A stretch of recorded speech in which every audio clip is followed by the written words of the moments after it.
खुदी को कर बुलंद इतना कि खुदा भी आकर पूछे बंदे बता तेरी रजा क्या है।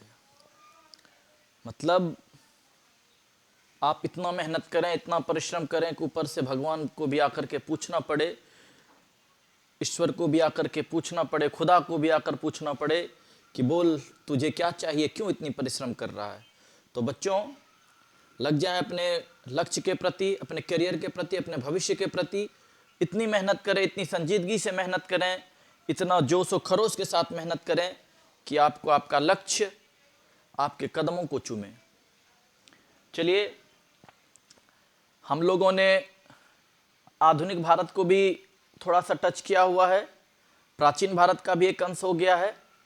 आज फिर प्राचीन भारत को थोड़ा सा पढ़ेंगे, लेकिन अभी मैं आरंभ कर रहा हूँ मध्यकालीन भारत।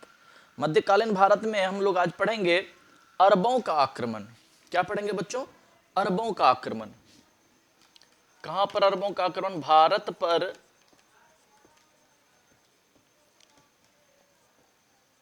अरबों का आक्रमण।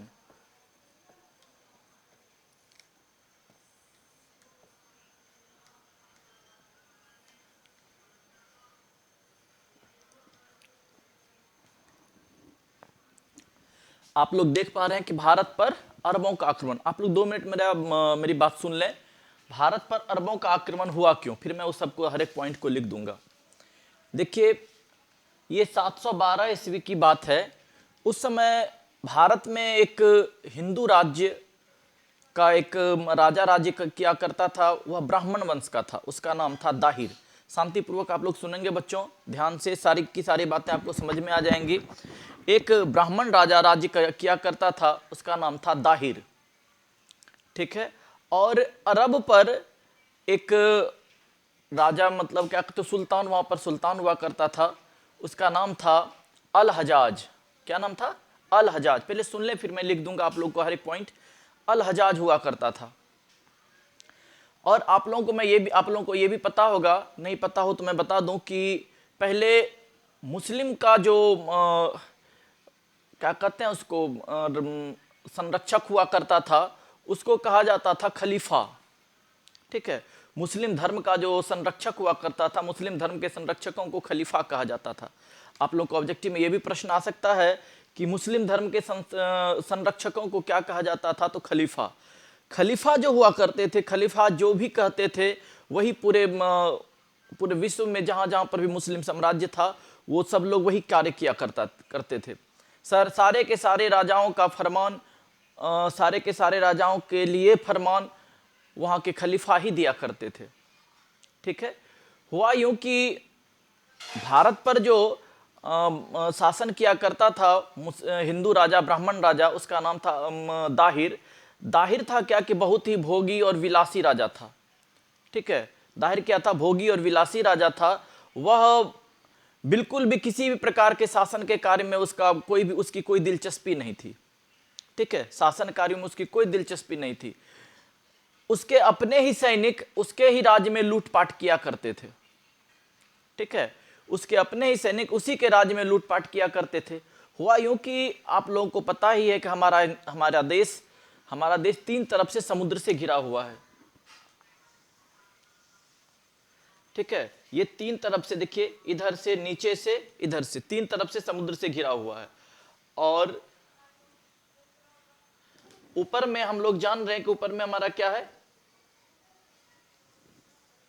ऊपर में हिमालय है, ठीक है। अब बच जाता था क्या? यहां पर का सिंध, ठीक है, यहां का सिंध। इसी रास्ते से एक प्रवेश होने का मात्र एक सिंध के रास्ते से ही भारत में प्रवेश करने का मार्ग था। तो सिंध के ही रास्ते से होकर के समुद्री जहाज जाया करते थे और वहीं पर वो अपना व्यापार किया करते थे। तो अरबों का भी व्यापार, अरबों का भी जहाज जाता था। तो वो जो जहाज जो गुजरता था सिंध होकर के, तो एक बार हुआ यूं कि दाहिर के ही सैनिकों ने उसका लूटपाट कर लिया, ठीक है। लूटपाट कर लिया, जिसका पता चल गया किसको? अरबों के खलीफाओं को। खलीफाओं ने कहा कि अल हजाज को बुलाकर कि जाइए हिंदुस्तान के उस शासक से पूछिए कि बेवजह अरबों से दुश्मनी लेने का आपका क्या मतलब है, क्यों आपने ये दुश्मनी ली है, और उनसे कहिए कि जितना भी नुकसान हुआ है उसकी भरपाई करें। ये भरपाई करने से मना कर दिया दाहिर, जिसके कारण से मोहम्मद बिन कासिम को भेजा गया जो उसका सेनापति था। आकर के उसने दाहिर को हराया, उसे युद्ध में परास्त किया और वहीं पर मार दिया। ठीक है बच्चों, अब हम लोग इसको पॉइंट बाय पॉइंट देखेंगे। कहानी आपको समझ में आ गई और अच्छे से समझ में आएगी। भारत पर अरबों का आक्रमण, ठीक है, भारत पर अरबों का आक्रमण। भारत पर 712 ईस्वी में पहली बार अरबों का आक्रमण हुआ।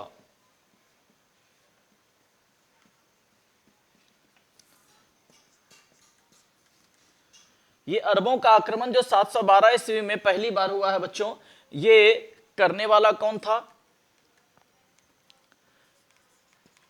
भारत पर पहला मुस्लिम आक्रमणकारी भी अरबी ही था।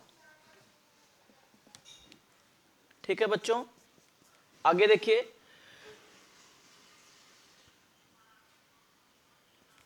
अरबों के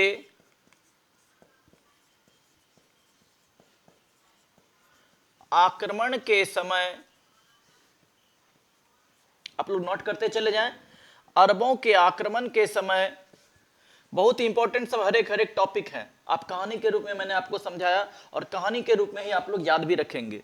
अरबों के आक्रमण के समय भारत पर एक ब्राह्मण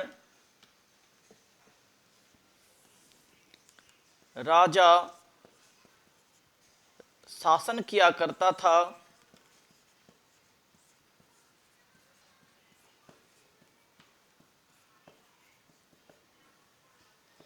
जिसका नाम दाहिर था। ठीक है बच्चों, भारत पर जब अरबों का आक्रमण हुआ था तो उस समय कौन राजा था? दाहिर। ठीक है, वो कौन जाति, किस जाति का था? तो वो था ब्राह्मण जाति का। ठीक है बच्चों, आगे देखिए।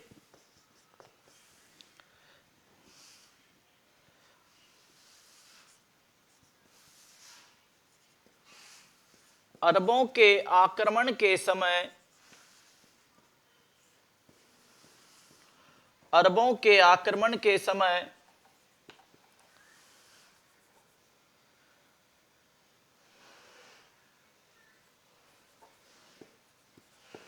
मुसलमानों का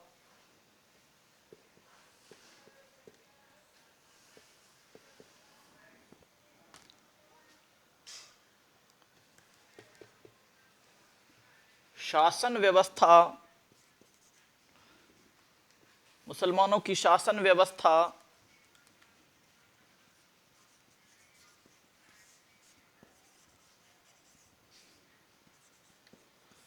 खलीफा चलाया करते थे।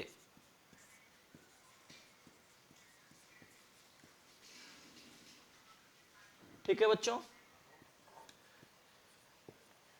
खलीफा के आदेशानुसार ही सभी मुस्लिम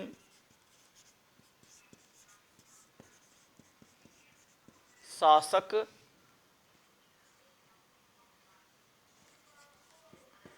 आक्रमण या मित्रता किया करते थे। ठीक है बच्चों, आगे देखिए।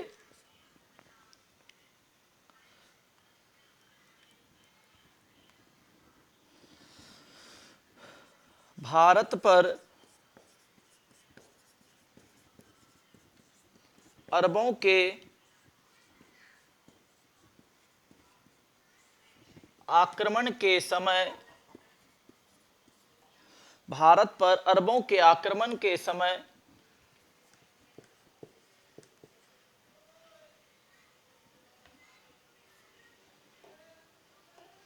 अरब राजा,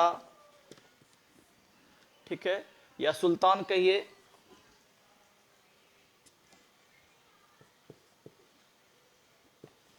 या अरबों का शासक कहिए, अल हजाज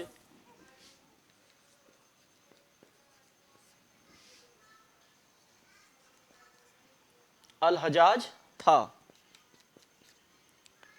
आगे देखिए, चलिए इतना नोट कर लिया आप, ऊपर से फिर पॉइंट बनाते हैं हम, ठीक है बच्चों।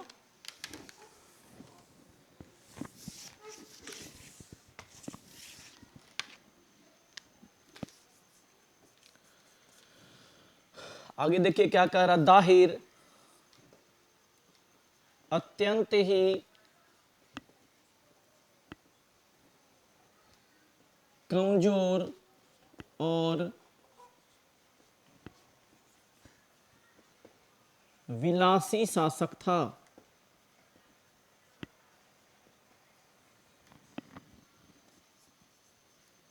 उसका न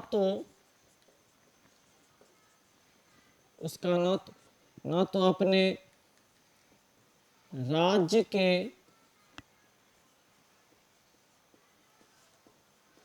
सैनिकों पर नियंत्रण था और न ही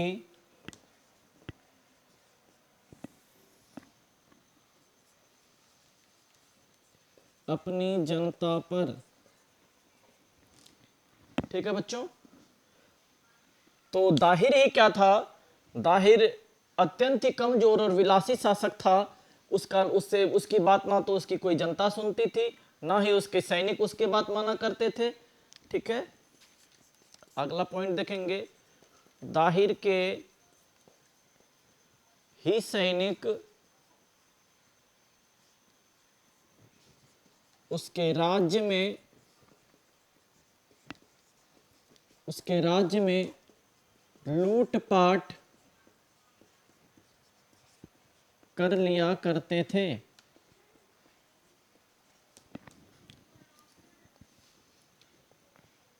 ठीक है बच्चों,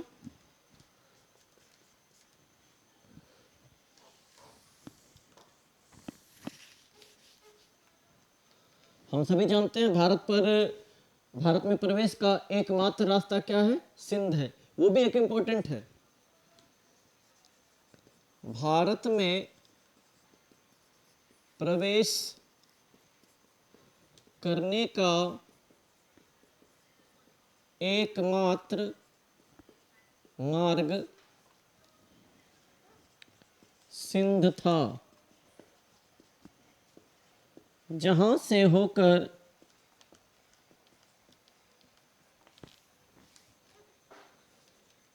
लगभग सभी विदेशी आक्रमणकारियों ने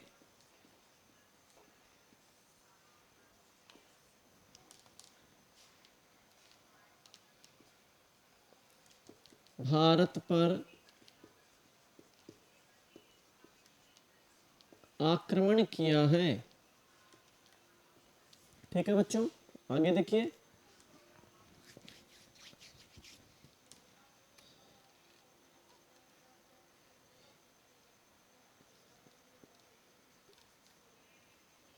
अल हजाज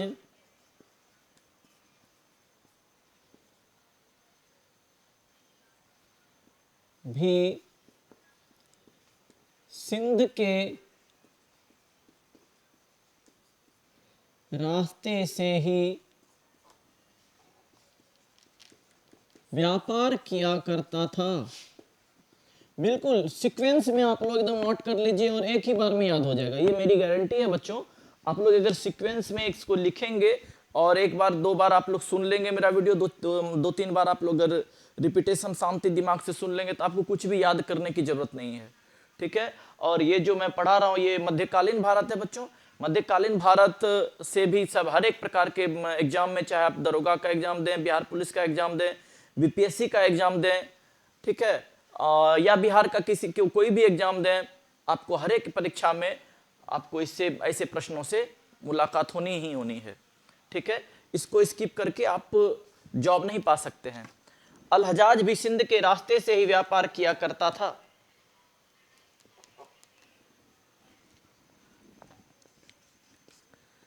एक बार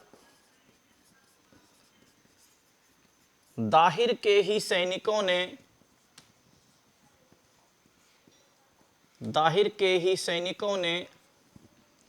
ठीक है, एक बार दाहिर के ही सैनिकों ने अल हजाज के व्यापारिक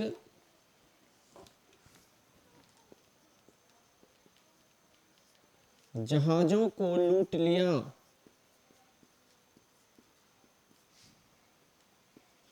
जिससे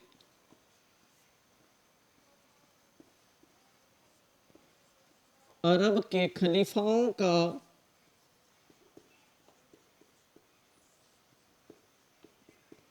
और अल हजाज का काफ़ी आर्थिक नुकसान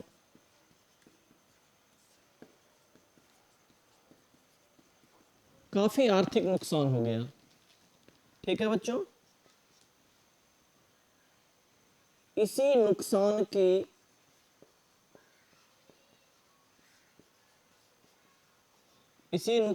की भरपाई करने के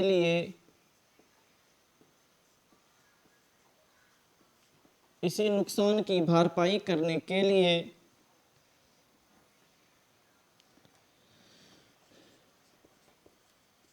अरब के खलीफाओं ने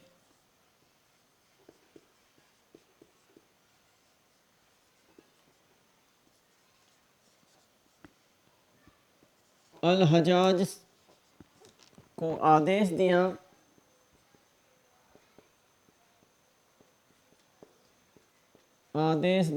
कहा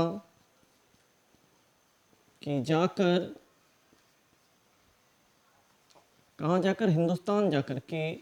हिंदुस्तान जाकर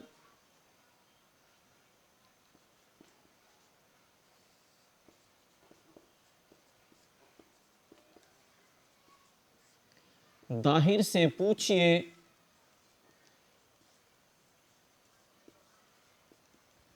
कि बेवजह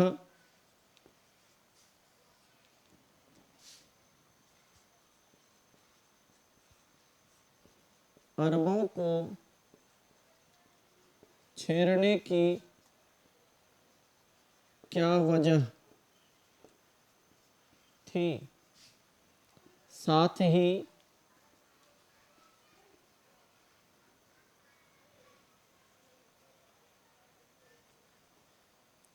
हमारा जितना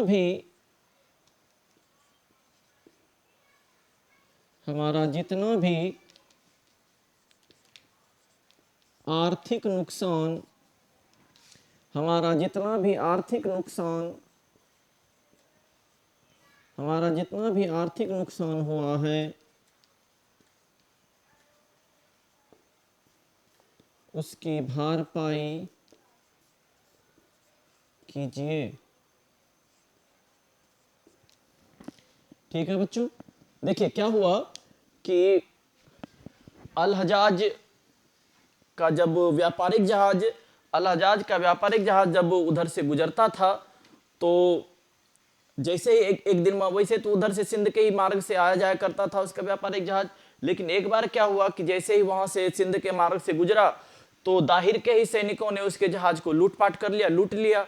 तो उसको जो लूट लिया, अब तो उसकी आर्थिक क्षति हो गई, ठीक है। आर्थिक क्षति जो उसकी हो गई, किसकी, अल हजाज की आर्थिक क्षति हो गई। और आप लोगों को मैंने पहले ही बताया कि पूरे विश्व में, पूरे भारत में नहीं, पूरे विश्व में जहां पर भी मुस्लिमों का शासन था, उस सब का कंट्रोल, पावर ऑफ कंट्रोल जो है किसके पास रहा करता था, खलीफाओं के पास। खलीफा जो भी आदेश दिया करते थे वही चीज हुआ करता था। तो खलीफा ने इसको आदेश दिया अल हजाज को कि जाइए, जाहिर से उसके किए गए कार्यों का उसे हिसाब लीजिए। तो अल हजाज ने दाहिर से पूछा और कहा कि मेरे द्वारा जो नुकसान, आपने जो नुकसान पहुंचाया है हमें, आर्थिक नुकसान, उसकी भरपाई कर दीजिए। तो दाहिर ने ऐसा करने से साफ मना कर दिया। ठीक है, ताहिर ने क्या कर दिया, ऐसा करने से साफ मना कर दिया। उसने कहा कि हम आपका, आगे देखिए, दाहिर ने उसकी आर्थिक क्षति की भरपाई करने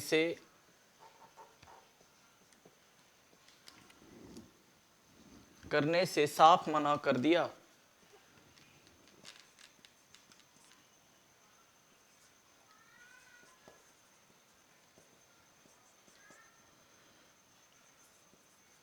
इसलिए अल हजाज ने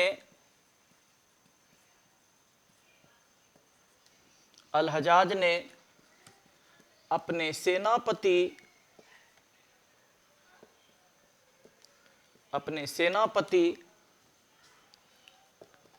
मोहम्मद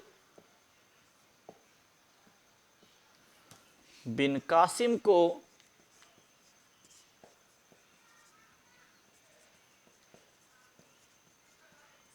आक्रमण करने का आदेश दिया।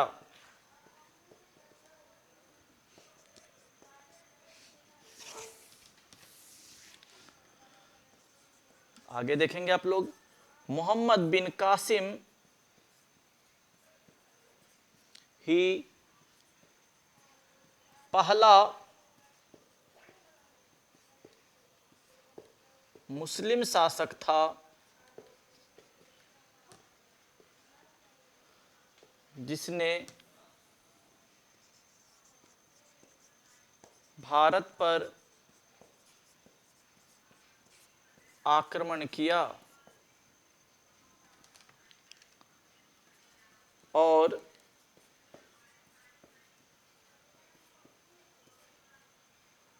मुस्लिम सत्ता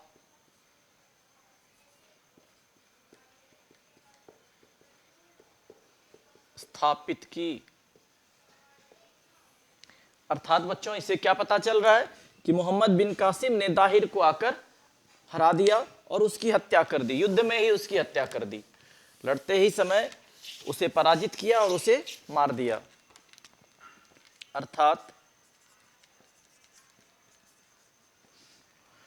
अर्थात मोहम्मद बिन कासिम ने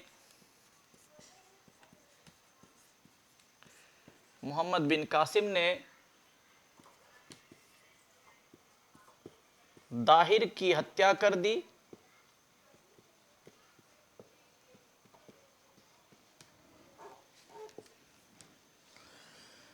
ठीक है बच्चों, मोहम्मद बिन कासिम ने क्या कर दी, दाहिर की हत्या कर दी।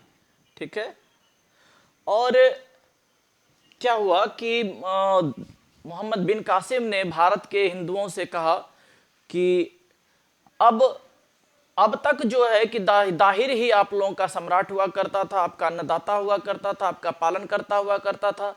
ठीक है, आप लोग जो है कि हर एक कर, जितने भी प्रकार का टैक्स हुआ करता था, सब लोग आप लोग किसको दिया करते थे, दाहिर को। अब तो दाहिर जिंदा रहा नहीं, अब आप लोगों के जीवन का बागडोर अब मेरे हाथ में है। ठीक है, अब आप लोगों को मेरे ही अनुसार से कार्य करना होगा। था आप लोगों के पास केवल दो ही ऑप्शन है, दो ही रास्ते हैं। दो रास्तों में से क्या रास्ता है, या तो आप लोग इस्लाम धर्म को कबूल कर लीजिए, या तो आप लोग मुसलमान बन जाइए, इस्लाम धर्म कबूल कर लीजिए, या आप लोगों को एक टैक्स देना होगा जिसका नाम था जजिया कर, जजिया। ठीक है बच्चों,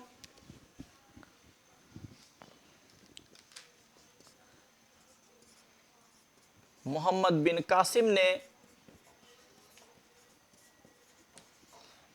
कासिम ने भारत के सभी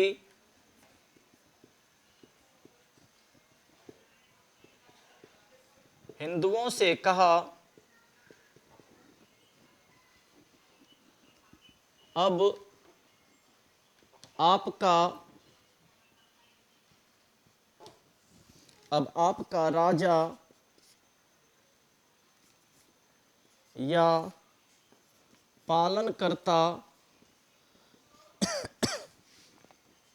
दाहिर नहीं है, बल्कि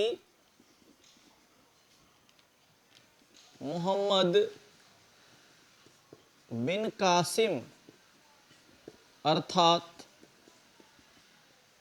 मैं हूं।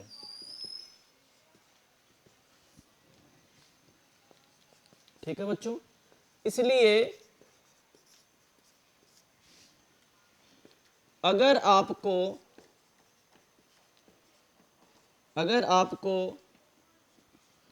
हिंदुस्तान में रहना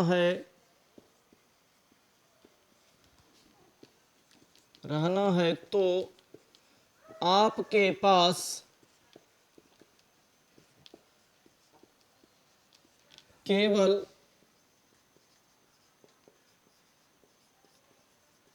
दो रास्ते हैं। पहला, या तो आप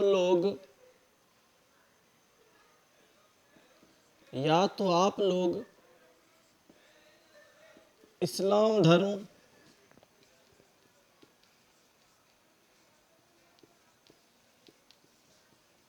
अपना लीजिए, या आप लोगों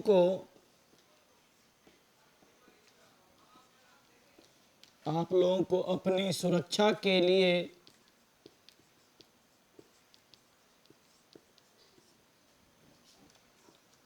एक कर देना होगा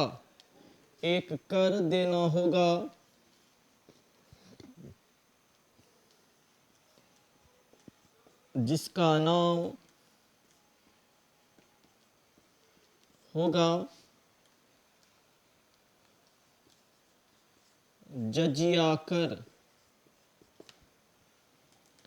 ठीक है बच्चों, आगे देखिए।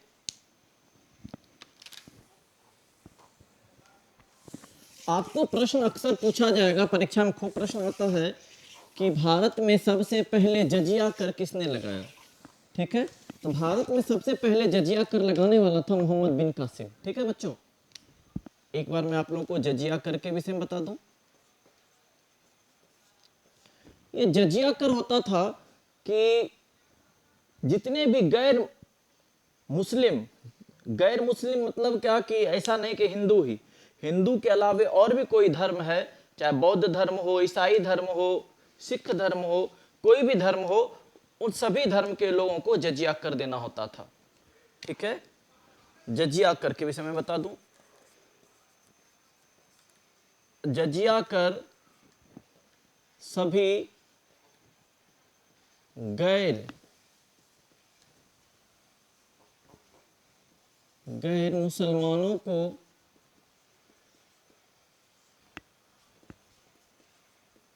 अर्थात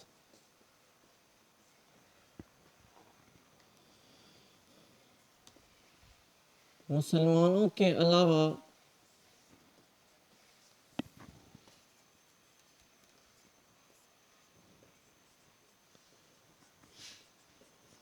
सभी धर्मों के अनुयायियों को या मानने वालों को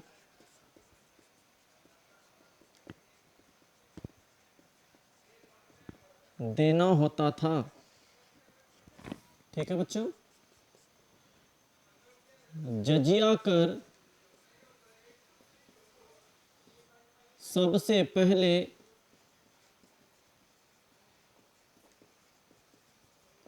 मोहम्मद बिन कासिम ने ही लगाया था।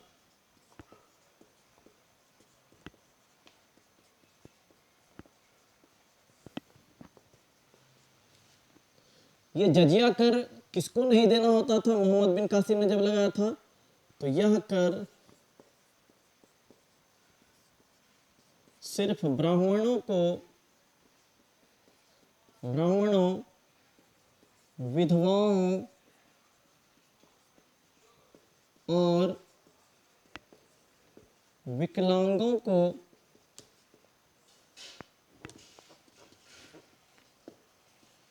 नहीं देना होता था। ठीक है बच्चों,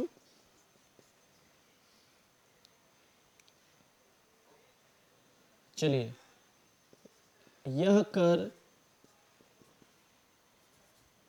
अपनी आय का 1/2 या 2/3 भाग तक देना होता था। ठीक है बच्चों, आप लोगों ने जजिया कर देखा। ठीक है,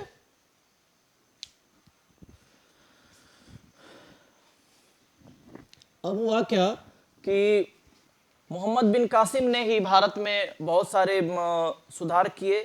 क्या क्या दो तीन काम इसने किया था कि भारत में जो खजूर की खेती होती है, खजूर की खेती का आरंभ इसी ने किया। ठीक है, इसके कार्य